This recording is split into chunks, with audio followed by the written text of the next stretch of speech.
Flashback, a crime left unsolved.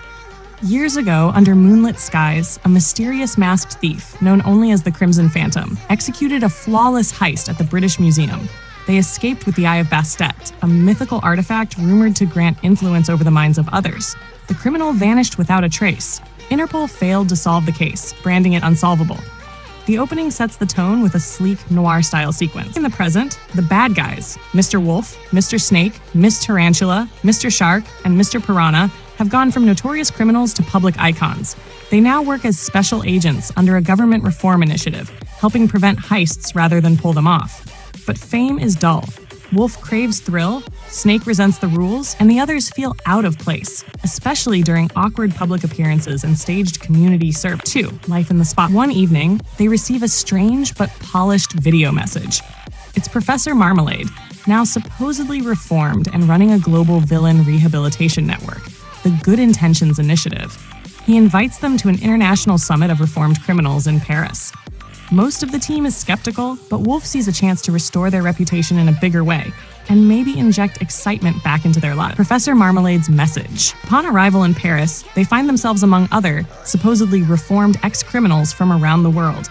These include Vera Vixen, a hypersmart hacker fox from Russia, Echo, a speedster cheetah once known for high-speed robberies, Milo, a shy snake charmer with actual hypnotic abilities, Gearbox, a raccoon with mechanical limbs and gadgets. The summit, held in a sleek modern complex, is full of slick presentations and flashy displays, but something feels off. 4.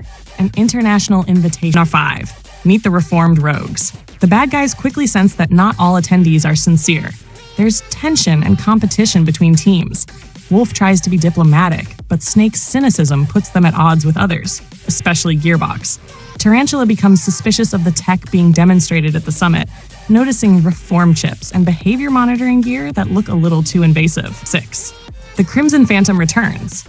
At the climax of the summit, lights cut out. Amid strobe lights and alarms, the Crimson Phantom reappears in a dramatic fashion, cloaked, masked, and eerily silent. Using a combination of tech and misdirection, they steal a twin artifact to the Eye of Bastet from the summit vault.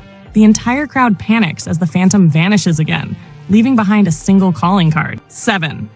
Framed. Security footage is mysteriously edited to show the bad guys tampering with the vault.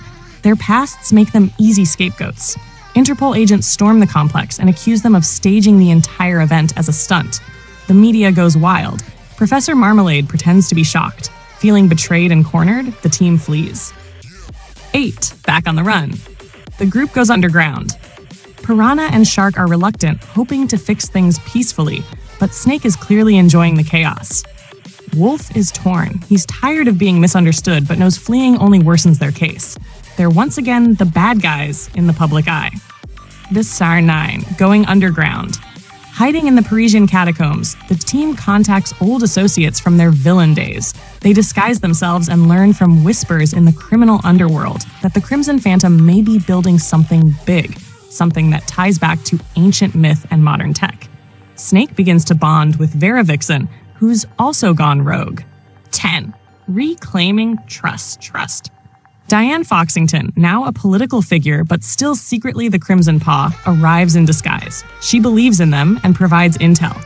The Crimson Phantom may be using mind control tech fueled by the Eye artifacts. Worse, some reformed villains might have been brainwashed. She tells Wolf the Phantom has ties to someone from their past. The mystery deepens. Nasha 11. Clues and codes. The team investigates ancient Egyptian texts stored in the Louvre's archives. Tarantula discovers encrypted files on a server linked to Marmalade's company, containing neural override codes. Meanwhile, Snake is tempted to leave and return to crime, thinking reform has only made them targets. Tensions flare between him and Wolf. 12. Raccoon's betrayal. Gearbox, pretending to side with them, betrays the team during a data heist. He captures Tarantula and hands her tech to the Crimson Phantom. He reveals that he was promised leadership in the new world order the Phantom is planning, where villains won't need to hide anymore. The rest of the team barely escapes. 13. Break-in at the Louvre. To find the counter key to stop the mind control, the bad guys plan a high-stakes break-in at the Louvre.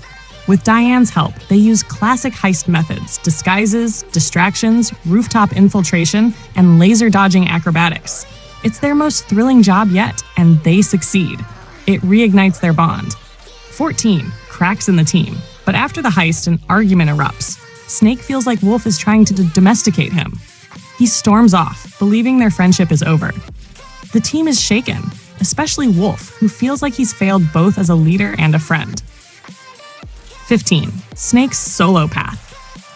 On his own, Snake infiltrates the Phantom's lair in an abandoned metro station. He finds rows of brainwashed villains in stasis, including Tarantula. He overhears the Phantom reveal the plan: global broadcast of the mind control signal during a public peace summit. Horrified, Snake finally sees the danger and escapes. 16. Reunion and revelation. Snake returns just in time, reconciling with Wolf. The group regroups and rescues Tarantula. With help from Diane and the other now-free villains, they prepare a final assault on the Phantom's base. The artifact's energy will go live in hours. 17. Sky chase over Paris. The Crimson Phantom escapes in a floating fortress powered by drone tech. An epic chase ensues across the Paris skyline. Shark disguises himself as a blimp to infiltrate it. Piranha drives a speedboat car hybrid across rooftops. Tarantula disables the ship's core systems, grounding the Phantom midair. 18. Unmasking the Phantom. They finally confront the Phantom and unmask him. It's Max Marmalade, Professor Marmalade's long-lost twin brother. He believes the world's only hope is to be controlled by superior minds. He saw his brother's failure and decided to finish what he started, with mind control, not deception. 19. Global broadcast. The team hijacks the summit broadcast, showing the public the truth. Tarantula uses her tech to reverse the mind control feed, freeing the brainwashed villains. Marmalade's programs are dismantled. Max is arrested, and Professor Marmalade, the original, is disgraced for aiding his brother behind the scenes. 20. Back to the streets. Vindicated, the bad guys are offered official global hero status, but they turn it down. They realize that they don't need the spotlight. They return to the road, helping where they can, pulling the occasional good heist, and staying one step ahead of boredom. The final shot: Wolf and Snake share a heartfelt nod as their van disappears into the horizon. Would you like help turning this into a screenplay or story treatment?